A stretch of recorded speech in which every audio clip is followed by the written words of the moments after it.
안녕하세요. 결혼한 지 3년 만에 이혼을 결심한 30대 여성입니다. 사람마다 외모도 성격도 전부 제 각각이라지만 그래도 저는 제 자신이 유별나다고 생각해 본 적은 없어요. 대단한 구석도 없지만 그렇다고 모난 구석도 없다고 믿고요. 그런데 어머님과 부딪힐 때마다 어머님은 제가 이상한 거랍니다. 사고방식이 글렀다나요. 저도 남편만큼 배울 만큼 배웠고 남들처럼 멀쩡히 사회생활 잘만 하고 있는데 말해요. 그래서 내리게 된 제 결론은 그냥 저는 이 집이랑 안 맞는다였지요. 그리고 저리 싫으면 중이 떠나야지 어쩌겠어요? 그래서 이혼을 결심했습니다. 남편하고는 아는 선배의 소개로 만났고 소개받았을 당시 제 나이 30, 남편 나이 32이었어요. 선배는 부담 없이 만나보라고 했지만 남편이나 저나 둘 다 적은 나이가 아니었다 보니 솔직히 부담스러웠던 것도 사실이고요. 하지만 선배하고는 여러 가지로 얽혀있는 상황이다 보니 자리 자체를 거절할 상황도 못 되었네요. 아무튼 그리고 말이 나왔으니 말이지만 소개팅을 받던 시기 저는 결혼과 비혼의 갈림길에서 고민이 많았어요. 사실 친정부모님 두 분의 사이는 좋았지만 하루아침에 친할머니께서 이제 같이 살아야겠다며 저희 집으로 들어오셨고 그래서 졸지에 친정어머니가 10년 넘게 다니시던 직장을 관두시는 걸 보고는 여러 가지로 충격이 컸었거든요. 게다가 이후로도 친정어머니께선 친할머니 때문에 때로는 고모나 작은아버지의 부탁 때문에 많은 걸 이해하시고 포기하셔야 했는데 아무래도 그런 어머니를 보고 자라서 그런지 언젠가부터는 결혼하면 여자만 손해란 생각이 강해져 가더라고요. 하지만 막상 제가 성인이 되어 사회에 나와보니 저희 어머니와는 달리 또 많은 여자들이 결혼을 하고도 계속해서 자기 커리어를 이뤄나가는 거예요. 그래서 그때 뭐랄까, 사고방식이 올바른 남자를 만나면 가정도 이루고 내 커리어도 이어갈 수 있지 않을까. 그런 생각도 들더라고요. 한편으론 제가 너무 부정적으로 세상을 보나 싶기도 했고요. 아무튼 그렇게 생각이 복잡하던 시기에 소개받은 게 남편이었네요. 남편은 저와 마찬가지로 직장을 다니는 평범한 회사원이었어요. 외모라던가 그런 건 모난 구석 없이 제 눈에는 나쁘지 않았고요. 그리고 무엇보다도 대화를 나눠보니 말수가 많지는 않아도 자기 의견도 확실하고 줏대도 있는 게 마음에 들대요. 참고로 저 또한 우유부단한 성격은 아니다 보니 갈팡질팡하는 사람들을 보고 있으면 답답해서 아무튼 남편도 남편대로 제가 마음에 들었던 모양이에요. 첫 만남이 있고 나서 매주 주말마다 만나자고 해왔으니까요. 그리고 그렇게 저희는 대략 2달간의 탐색전 끝에 연애를 시작했습니다. 연애한 지 1년 만에 결혼까지 약속하게 되었고요. 참고로 저는 못해도 인연은 만나보고 싶었지만 남편이 아버님 연세를 들먹이며 하루라도 빨리 자리 잡는 모습을 보여드리고 싶다고 저를 졸라서 어쩔 수가 없었네요. 그런데 어이없게도 남편의 성화로 서두르게 된 결혼임에도 불구하고 결국 시댁으로부터 제대로 된 지원은 받지 못했어요. 왜냐하면 어디 아픈 데도 없으신 아버님이셨는데 어머님께서 아버님의 건강을 핑계로 주시기로 하셨던 돈을 주지 않으셨으니까요. 그리고 말이 나왔으니 말이지만 어머님이 되시는 이유가 그럴듯하게 들리기라도 했으면 저나 저희 친정부모님도 속은 상했겠지만 그 정도로 실망하진 않았을 거예요. 사실 상견례 자리에서도 어머님께서는 남편 앞으로 1억은 너끈히 해주실 수 있다며 저더러 땡잡았네 어쩌네 별의별 말씀을 다 늘어놓으셨습니다. 평생 여자라고 모르고 가족하고 일밖에 모르던 아들이라며 요새 이런 남자가 어딨냐 그런데 재력까지 있으니 얼마나 대단하냐며 제가 운이 억수로 좋다 하셨지요. 그리고 어머님의 그런 아들 자랑 돈 자랑이 솔직히 곱게만 들렸던 건 아니에요. 시쳇말로 눈꼴 시리고 안 입고 왔죠. 제 눈에 안경이라 해서 남편과 결혼을 마음먹은 건 사실이지만 그래도 어머님이 나서서 계속 호들갑을 떠시니 어찌나 볼썽사납던지. 하지만 저도 그렇고 저희 친정부모님도 그저 떨떠름하게 웃는 것 말고는 아무것도 못했어요. 당시 친정아버지가 작은아버지의 부탁으로 돈을 빌려주셨는데 작은아버지 사업에 문제가 생기면서 저희 친정에서는 1억씩이나 해줄 만한 상황이 못 되었거든요. 그런데 어이없게도 막상 청첩장이 나올 때까지 어머님은 이런저런 핑계로 돈을 주시지 않으시더니 결국 결혼식 2주 전 저를 불러 앉혀놓고 하시는 말씀이 아버님 연세를 생각하면 지금 당장 쓰러지셔도 이상할 게 없답니다. 그리고 그렇게 되면 병원비며 이것저것 한두 푼 들어가는 게 아닐 텐데 그때 돼서 저희한테 손 벌리고 그러면 저희도 그렇고 어머님 아버님도 얼마나 마음이 안 좋겠냐대요. 그래서 내린 결론이 당장 결혼하는데 뭐 딱히 지원해 줄 건 없고 살다가 사정 좋아지면 해주겠답니다. 그때는 솔직히 얼마나 어이가 없던지 분한 마음까지 들더라고요. 하루아침에 상황이 달라진 것도 아니고 그러면 최소한 상견례 때 예의는 갖춰주셨어야 하는 거 아닌가 싶었으니까요. 아무튼 결국 양가로부터 별다른 지원 없이 남편이 모아둔 돈과 제가 모아둔 돈 5천씩 반반 보태 그 돈으로 전세를 구했습니다. 서울이 아니었으니 다행이지 서울이었으면 어림택도 없었을 거예요. 그런데 문제는 결혼한 지 1년도 되지 않아 제가 임신을 했고 그러면서 회사를 관두게 되었어요. 사실 어떻게든 버텨보려고 했는데 입덧부터 시작해서 여러 가지로 출퇴근조차 어려운 상황이었거든요. 그리고 제가 다니던 회사는 내실이야 좋았지만 직원 수 자체는 10명 남짓의 소규모였다 보니 제가 제 몫을 제대로 해내지 못하면 안 되는 상황이었거든요. 그래서 결국 퇴사를 할 수밖에 없었는데 회사 대표부터 시작해서 같이 일하던 사람들이 더 안타까워하대요. 여담이지만 이때는 그래도 내가 인정받는 사람이긴 했구나 싶어 좀 기쁘기도 하더라고요. 아무튼 그런데 어이없게도 정작 제 퇴사를 알게 되신 어머님께서는 얼마나 노여워하셨는지 몰라요. 그것도 제 회사한테 노여워하신 게 아니라 퇴사를 했다는 사실에 노여워하셨어요. 말씀하시길 제 조건이랄 게 마음에 드는 게 없었지만 그래도 제가 제 밥벌이는 하겠구나 싶어서 허락한 결혼이었다 하시며 그런데 이제 와서 임신했다고 유세 부리냐 어떻게 남편 고생할 건 하나 생각도 안 하고 그거 좀 힘들다고 홀랑 회사를 때려치냐. 너는 그럼 앞으로 내 아들한테 기생해서 살겠다는 거냐. 이거 사기 결혼이다 하시는데 그때 어머님이 하신 말씀은 제가 죽을 때까지도 토시 하나 잊지 못할 것 같아요. 그래도 시간은 흘렀고 저는 눈에 넣어도 아프지 않을 딸아이를 낳았습니다. 솔직히 임신 사실을 확인했을 때부터 어머님은 당연히 제가 아들을 낳을 거라 믿으시는 눈치였지만 저는 아들이고 딸이고 전혀 신경 쓰지 않았어요. 그저 건강한 아이였으면 좋겠다는 거 그리고 굳이 보태자면 남편이 아닌 제 눈을 닮았으면 좋겠다는 정도였지요. 그런데 제가 딸을 낳고 나니 어머님이 임신 내내 주시겠다 하시던 조리원비도 못 준다셨습니다. 제가 당신이 부탁해서 애를 낳은 것도 아니고 좋아서 낳은 건데 왜 몸조리를 당신이 시켜줘야 하냐는 핑계를 대시면서 말해요. 하지만 계획보다 일찍 아이를 갖게 된 것도 남편이 아버님 돌아가시기 전에 손주 한번 안겨드리고 싶다 해서 가진 거였거든요. 어머님도 거의 똑같은 말씀을 하셨었고요. 그래서 이때부터는 어머님이 뭘 하시건 간에 말 그대로 콩으로 매주를 쓴다고 해도 믿지 않겠다 다짐을 했죠. 그런데 이런 상황을 알게 된 친정부모님께서 어이없다 하시더니 제 계좌로 500만 원을 보내주셨습니다. 이 돈으로 산후조리원에 가라시면서 말해요. 놀란 제가 이 큰 돈이 어디서 나셨냐 하니까 친정어머니 말씀이 친정아버지가 저 시집갈 때 뭐 하나 못 해준 게 늘 마음에 걸린다며 옆 동네 아파트의 경비로 취직을 하셨다대요. 임신한 제가 걱정하느라 스트레스 받으면 어쩌냐며 저한테는 절대로 말하지 말라셨다면서요. 그 이야기를 듣는데 말 그대로 눈물이 쏟아졌어요. 돌이켜 생각해보면 남편하고 죽고 못 살 만큼 사랑한 것도 아닌데 이런 대접받고 살자고 친정부모님 가슴에 상처내가며 결혼을 했나 싶어가지고요. 하지만 지난날 후회한다고 뭐가 달라지는 것도 아니고 그냥 그렇게 한 10분을 꺽꺽 울어대며 전화기만 붙들고 있었던 것 같아요.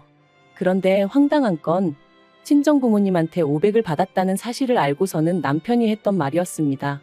그렇지 않아도 자기도 너무 속상해서 산후조리원비로 어머님하고 크게 다퉜다며 어머님도 미안해하고 계신다더니 한다는 말이 어머님한테 한 번 기회를 드린다 생각하고 산후조리를 어머님한테 해달라고 하면 어떻겠냐대요. 그래서 제가 제정신이냐니까 산후조리를 꼭 집안인 다른 장소에 가서 해야 할 필요는 없지 않냐는 거예요. 그리고 덧붙이기를 대신 어머님한테는 산후조리를 도와주시는 거에 대한 감사한 마음으로 200만 원 정도만 드리면 서로 묵은 감정도 풀고 여러모로 좋지 않겠냐는데 아무리 애 아빠라지만 뭐 이런 인간이 다 있나 싶었죠. 그래서 말 그대로 남편한테 네가 사람이냐 그러고는 욕을 퍼부었어요. 산후조리원 일로 남편이고 시댁이고 정이 있는 대로 떨어졌고 이후로 남편과는 애 때문에 산다는 마음으로 살았습니다. 어머님은 저에게 사과 비슷한 말 한마디조차 하신 적도 없으셨고 저를 볼 때마다 애 키우는 게 유세냐 남들은 돈도 벌고 애도 키우고 다 하더라. 그리고 그럴 때면 저도 언젠가부터 그럼 어머님이 애 봐주실 거냐 따지고 들고 솔직히 봐주신다고 해도 맡길 생각도 없었지만 봐줄 생각도 없으신 분이 애도 키우고 돈도 벌어오라 타박을 하시니 저도 못할 말이 없더라고요. 그리고 이런 대화가 오갈 때마다 남편은 제 편을 들어주지 않았어요. 저더러 너도 이제 엄마니까 어머님 마음을 좀 이해해드릴 수는 없냐 그런 식이었죠. 어머님 입장에선 졸지에 외벌이를 하게 된 아들이 얼마나 안쓰러우면 그러시겠냐면서요. 저는 남편이란 사람 하나만 믿고 결혼한 건데, 그리고 제가 일을 안 하고 싶어서 안 하고 있던 것도 아닌데 남편이 계속해서 어머님을 이해하라고만 하니 얼마나 섭섭했는지 모릅니다. 그런데 사람이 죽으란 법은 없다고 그 무렵 생각지도 못한 연락을 한 통 받았어요. 그건 바로 전에 일하던 회사 대표로부터 온 전화였죠. 저더러 어떻게 지내는지 묻더니 혹시 이직했냐대요. 저는 씁쓸히 웃으며 아이 때문에 아직은 어디 다닐 형편이 못 된다 했습니다. 그랬더니 그러면 아이 문제만 해결되면 복직할 수 있는 건지 묻더라고요. 대표가 말하길 회사가 다른 회사에 흡수합병이 되었고 그로 인해 사내 어린이집도 이용할 수 있게 되었답니다. 그리고는 늘 성실하고 열심히 일하던 제가 하루아침에 임신 때문에 관둔 게 늘 마음에 걸렸다는 거예요. 그래서 사내 어린이집 얘기가 나오자마자 저한테 연락해봐야겠다는 생각뿐이었다면서, 참고로 대표 또한 애엄마였기에 제 마음을 헤아려 준 게 아닌가 싶어요. 아무튼 그렇게 저는 전 직장으로, 하지만 훨씬 더 좋은 연봉과 복지를 보장받고 복직하게 되었습니다. 그리고 그때부턴 매번 네가 빈대냐, 내 아들한테 빨대 꽂았냐, 어쩌냐 하며 막말을 퍼부으시던 어머님도 더는 아무 말도 못하시대요. 남편도 중간에서 제대로 제 편 한번 들어준 적이 없다 보니 말을 아끼는 듯 했고요. 저는 내친김에 남편에게 살림과 아이에게 들어가는 생활비를 제외하곤 전부 다 각자 관리하자 선포했어요. 누군가는 저더러 남편이 외벌이할 때는 남편한테 생활비 탔어 놓고 너가 돈 벌자마자 태도를 바꾸는 게 말이 되냐 할 수도 있지만, 한 번도 생활비 넉넉하게 탔어 본 적 없고 남편한테 돈 타서 쓰는 동안 제대로 된 옷 한 벌 사 입어 본 적 없습니다. 대부분이 식비와 아이 육아에 들어갔기에 저는 떳떳했고, 그래서 각출해서 관리하잔 소리도 할 수 있었던 거예요. 그리고 그렇게 생활을 이어간 지 2년째 되던 해 친정어머니의 환갑이셨습니다. 애시당초 남편에게 별 기대도 없었기에 같이 뭘 해야겠다는 계획도 세우지 않았어요. 아니나 다를까 남편도 저한테 장모님 생신인데 뭐 할 거냐 그런 건 묻지도 않았고요. 하긴 자기 부모님 생신도 제가 말해주지 않으면 깜빡깜빡하는 사람이었으니 뭘 기대했다면 기대한 제가 이상한 거였죠. 아무튼 그래서 친정부모님과 여행 가기 일주일 전 남편에게 친정부모님 모시고 일본에 간다 했어요. 친정어머니가 밥이나 한 끼 먹으면 되지 무슨 여행이냐 하셨지만, 그래도 온천 여행이라도 한번 시켜드리고 싶은 게 자식된 제 마음이었거든요. 남편은 심드렁한 표정으로 알겠다 했고 잘 다녀오라 한마디 하대요. 말이라도 나도 같이 가야 되는 거 아니냐, 돈은 있냐 묻지도 않았고요. 기대가 없었다고 말은 하지만 왜인지 서운했던 게 사실이에요. 그런데 지난달 초였어요. 어머님이 연락을 해오셔서는 대뜸 친정부모만 부모냐면서 어떻게 네 부모만 데리고 여행을 다녀왔냐 소리를 지르시대요. 그래서 제가 그게 아니라 환갑이시라 겸사겸사 다녀왔다 했습니다. 그리고는 어머님이 혹시 걱정하실까봐 드리는 말씀인데, 어머님 아들 돈은 1원 한 푼 쓰지 않았다 했죠. 하지만 어머님께서는 그래도 그건 경우가 아니라며 화를 내셨고, 당신 환갑 때는 아무것도 못했다며 하소연을 하셨습니다.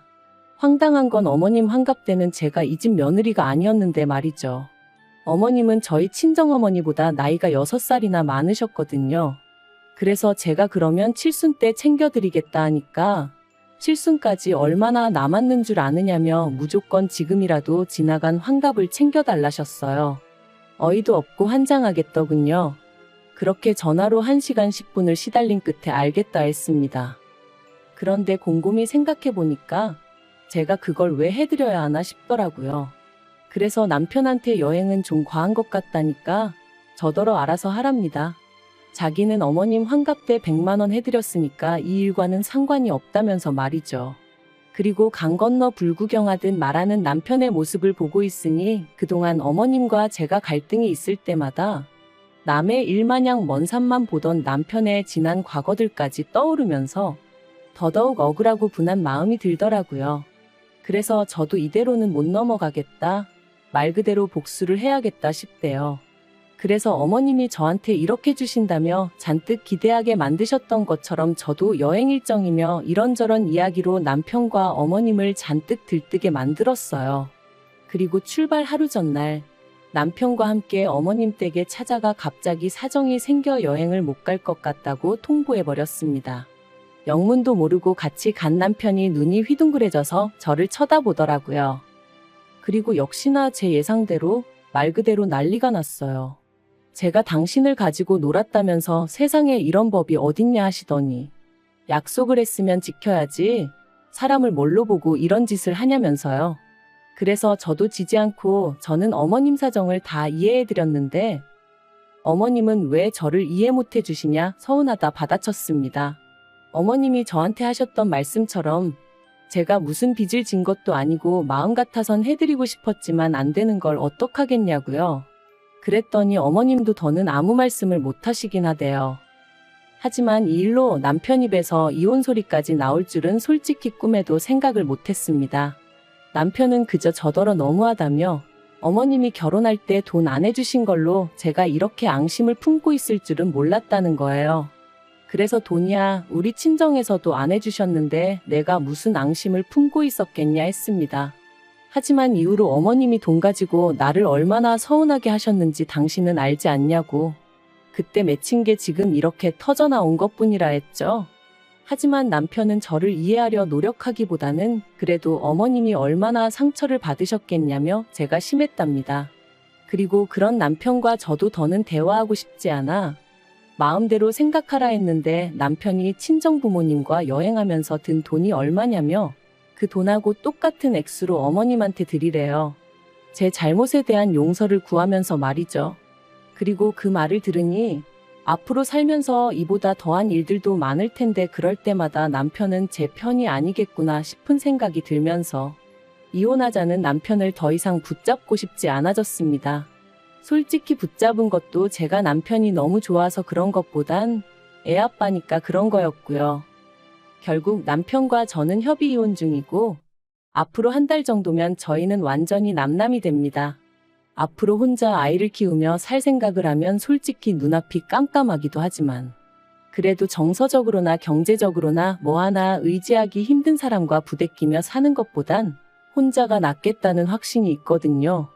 그리고 엄밀히 말하면 저를 아껴주는 부모님과 직장 동료들 친구들이 있으니 저는 혼자가 아니죠. 잘 살 수 있을 거라 믿어요.